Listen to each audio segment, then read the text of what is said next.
It's really nice to see you back again. Well, I had a lot of fun and some excitement, but I've been away far too long, and I'm happy to be home and alive to tell the tale. And you're just the man who can tell one. But you're not home yet. Paris isn't London. Well, it's closer than Singapore or Batavia. Did you find some new stories? Met some new people. Learned to be more tolerant of them. I was encouraged by the goodness of my fellows and not too distressed with their badness. You know, Laura, I found there's not so much difference between the good and the bad as the moralists would have us believe. My, you have come back mellow. What does it feel like to be famous?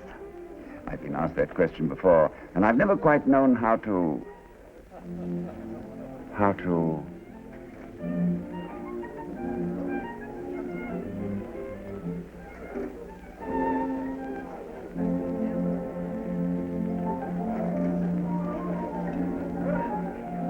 Excuse me, Laura.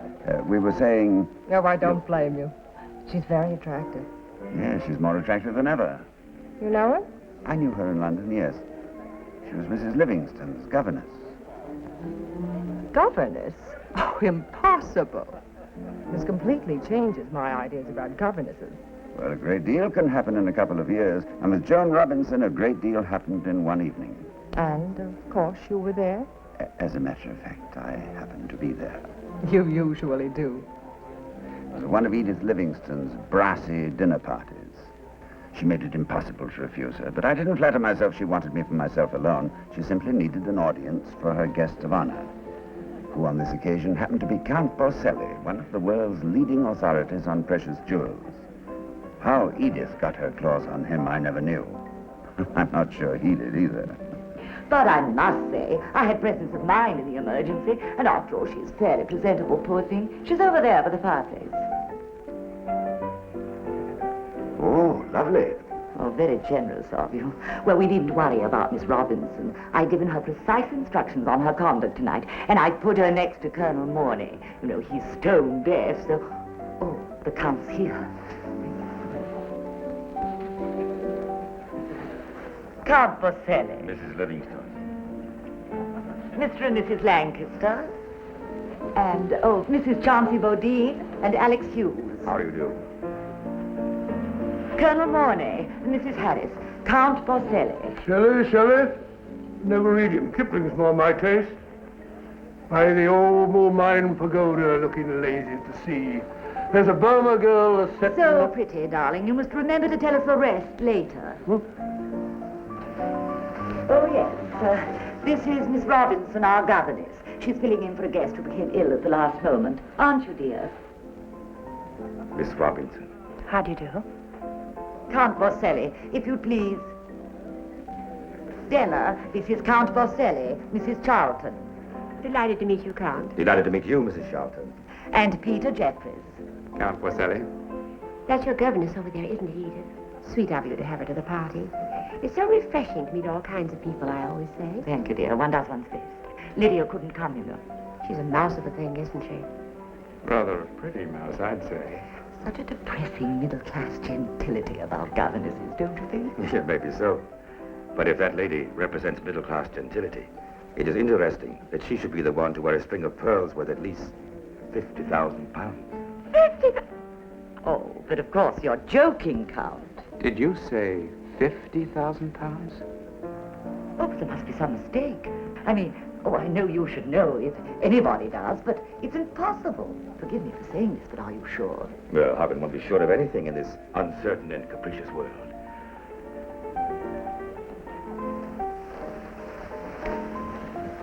I beg your pardon, Miss Robinson. May I examine your pearls more closely? Why, yes, of course. You are right, Mrs. Livingston. I was mistaken. I felt sure that you must have been. I said they were worth 50,000 pounds. They are worth at least 60. What? Miss Robinson, where did those pearls come from? Well, I don't remember where I bought them, Mrs. Livingston, but I assure you I didn't pay 60,000 pounds for them. I've not seen pearls like those since I appraised the Duchess of Melford's 10 years ago. They are not only perfectly matched, but very, very old. But I don't understand. I mean, they couldn't be. Oh, Miss Robinson, Count Borselli ought to know. What I'd like to know is how you... Dinner is served, Mrs. Livingston. May I take you into dinner, Miss Robinson? Thank you very much.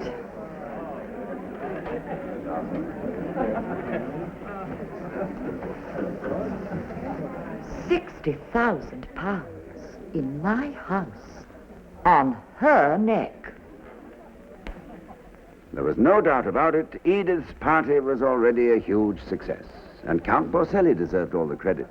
His astonishing appraisal of Miss Robinson's string of pearls sparked a conversational fire which raged rampant throughout dinner and continued undiminished afterwards.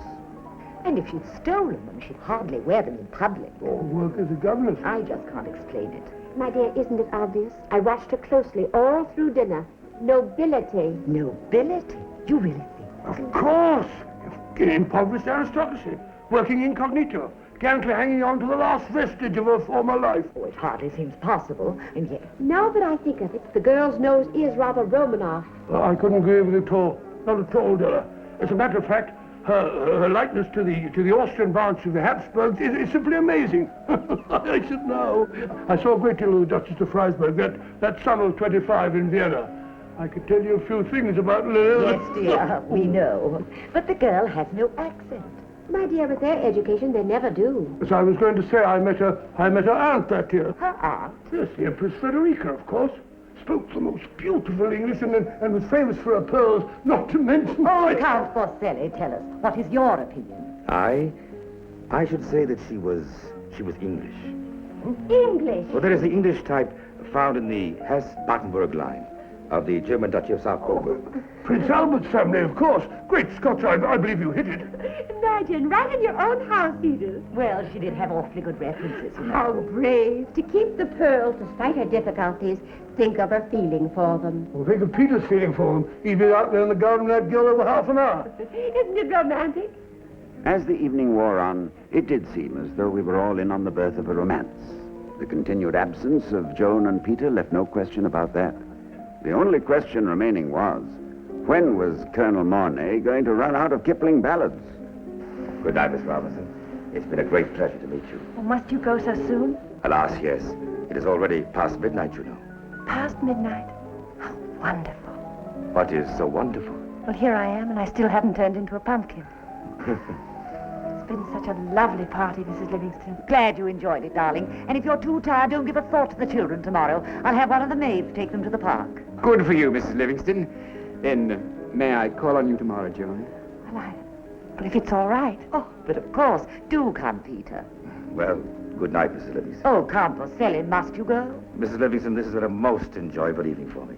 It must have seemed quite like a busman's holiday to you, Count, discovering those pearls. Ah, yes, the pearls. But then, their great value is only a faithful reflection of the lady who wears them. Yes. Good night, Mrs. Livingston.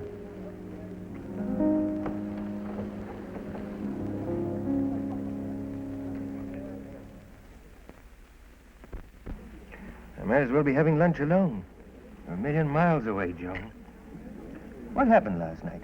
Oh, I'm sorry about that, Robert. You don't look too sorry. Well, I didn't want to break our date, but, well, Mrs. Livingston asked me to do her a favor. She pay for it? Oh, now, Robert, don't be silly. Matter of fact, I had a wonderful time. You won't believe this, Robert, but there was a man there, a Count Borselli. Count. And you know, the most curious thing happened. Look, Joan, don't let these snobs turn your head. Robert, why are you so cross today? I'm only trying to tell you I had a most lovely evening. And I thought you might be interested to hear about it. I can't quite explain it, but... Then let's forget about it. Look, Joni, don't change. I like you the way you are. Pick you up at 7:30 tonight. Movies? Well, I'm sorry, but I can't. Why? Well, I'm going out with a young man who was at the party. Oh, so that's it.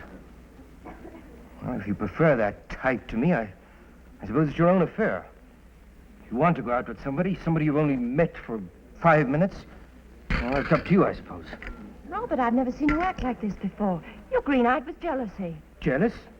Me jealous of somebody like... No.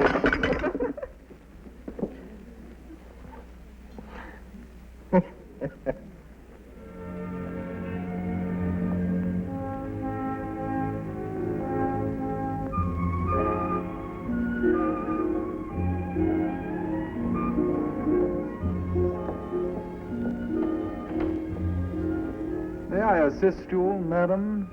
Well, I wondered if I might have these appraised. Why? Well, I wanted to know. But they're nothing. They're not worth 15 shillings. Yes, that's what I thought. That's just about what I paid for them. Well, then why did you ask me? I wanted to be sure. Only now I don't understand it at all.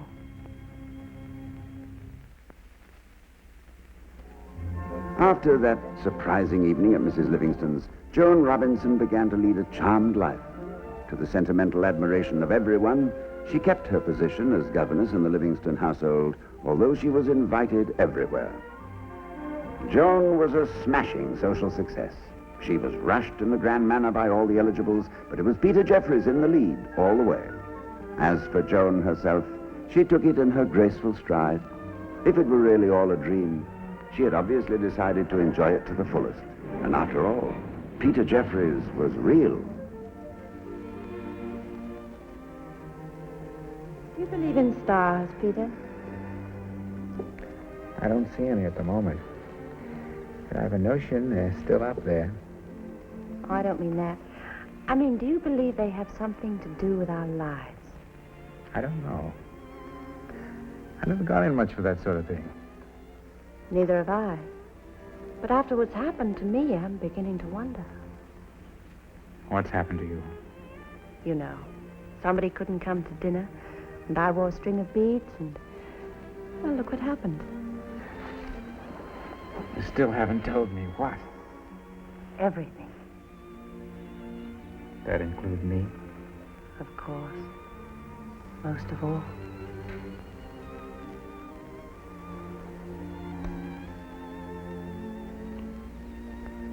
Darling, that made everything perfect. What was wrong before? Except for the fact I hadn't kissed you yet. And that was something I was leading up to cautiously. It isn't that. You'll think I'm very silly. But every time I've seen you since the first, I've worn the beads.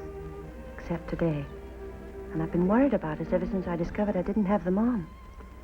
What have the beads got to do with us? Well, I'm not really superstitious, but they must have a magic. They changed everything. I'd understand if they were really worth all that money, Peter. But you know they're just an ordinary string of beads. Yes, I know, darling. And as I've told you, it doesn't matter to me whether they're worth 1 shilling or £1 million. They're precious because you're precious. You see? That's what I meant. They do have a magic. I've never met anyone like you, Joan. You're a storybook girl. No story. I'm just me, Joan Robinson. I keep wondering what you must have been like as a child, and I think I know. See if I'm right.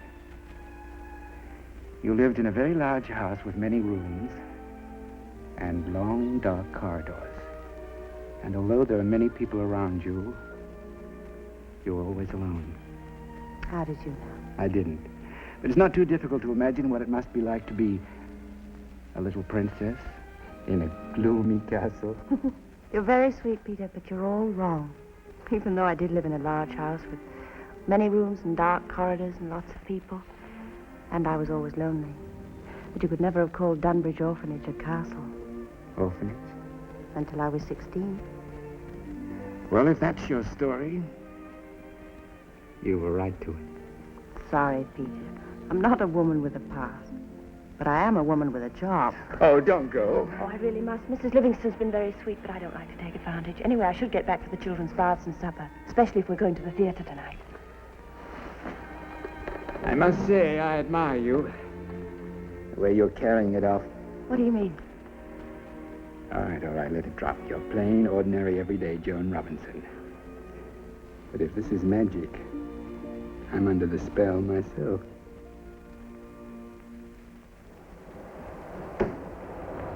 Bye.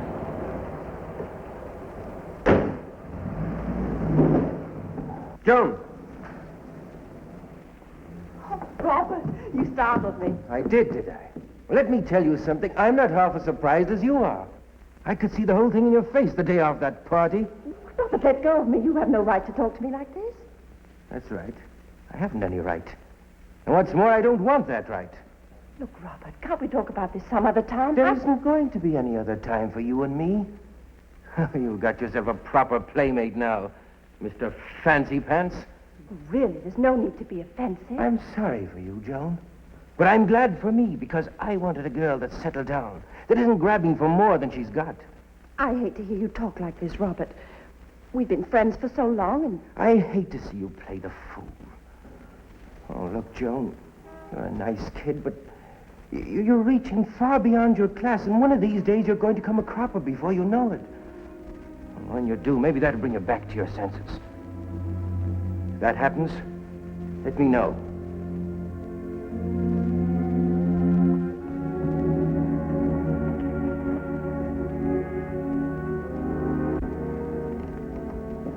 Just a moment, if you please, Miss Robinson. Yes, Mrs. Livingston. Well, after all I've done for you. I don't know what you're talking about. Don't you, indeed? Well, perhaps you'll understand this. You're discharged, Miss Robinson, and without a reference.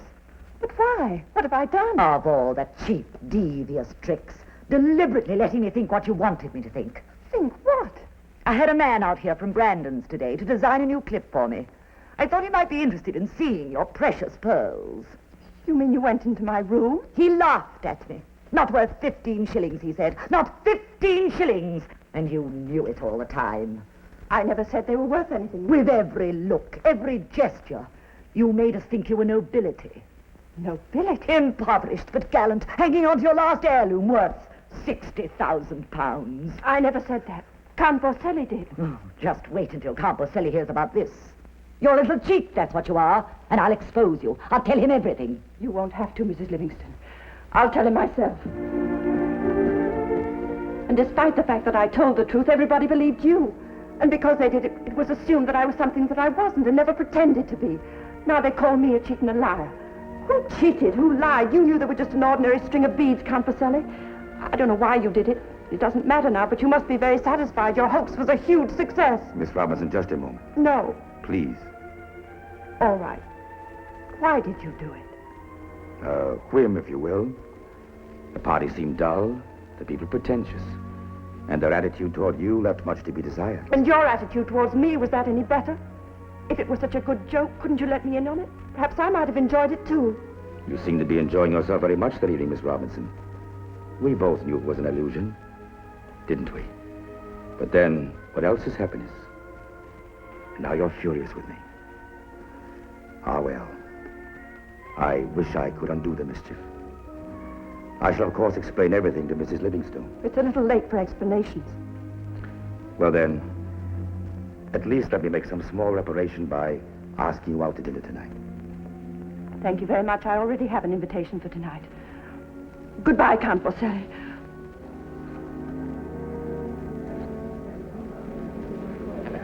Oh, Peter, I'm so glad you're here.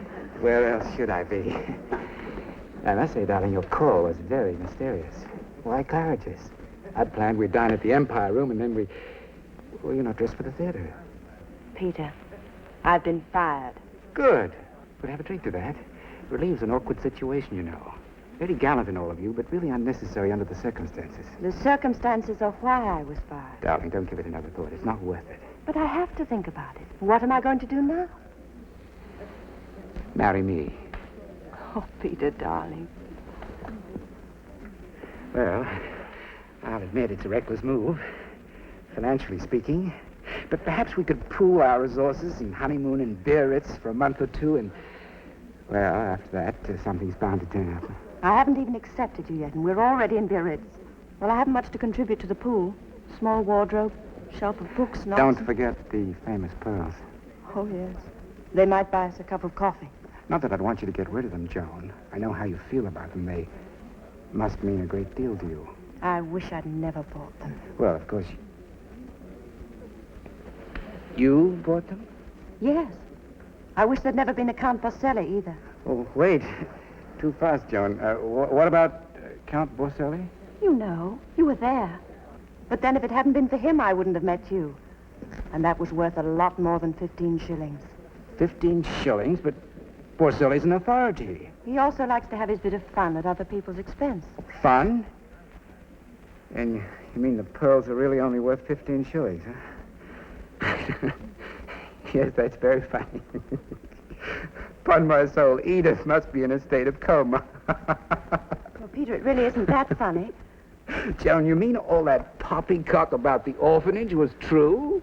Of course, didn't you believe me? Well, Joan, after all... You didn't believe me. Then why didn't you say so? My dear, if nothing else, I hope I'm always a gentleman. If a lady chooses to tell a fanciful tale about her past, I'm certainly not going to contradict her. Look, Joan, I'm sorry I laughed out of turn. I know how you must feel. It's all utterly ridiculous, and Borselli should be put on the rack for a trick like that. But imagine me, taken in like all the rest. No, Peter. The only one who was really taken in was me.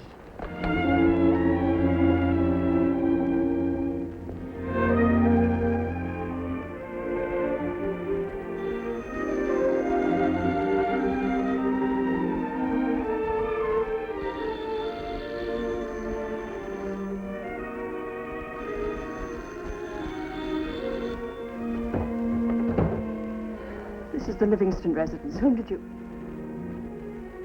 Oh, it's you. But you know exactly how I feel.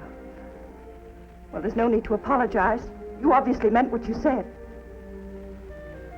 But what more is there to say after what's happened?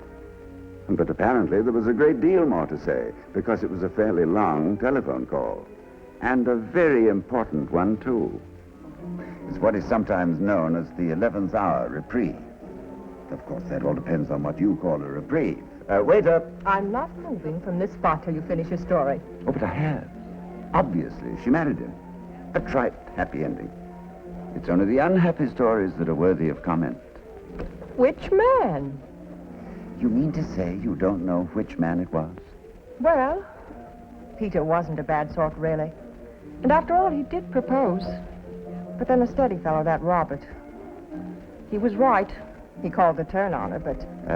Laura. There's your answer. Count Borselli. Well, after all, he started it. I suppose he gave her the pearl she's wearing as a wedding gift? No, it's the same ordinary string of beads that started it all. She's rarely seen without them. Of course, their value has increased enormously if you measure it by the happiness they brought her. You see, Laura, all value is relative. Fame, fortune... Yes, so that's the answer. To what? Well, to the question you asked me half an hour ago. What does it feel like to be famous? I couldn't think of a reply at the time, but now I have it. It's like having a string of pearls given you. It's nice, but after a while, if you think of it at all, it's only to wonder if they're real or cultured. Let's go, shall we?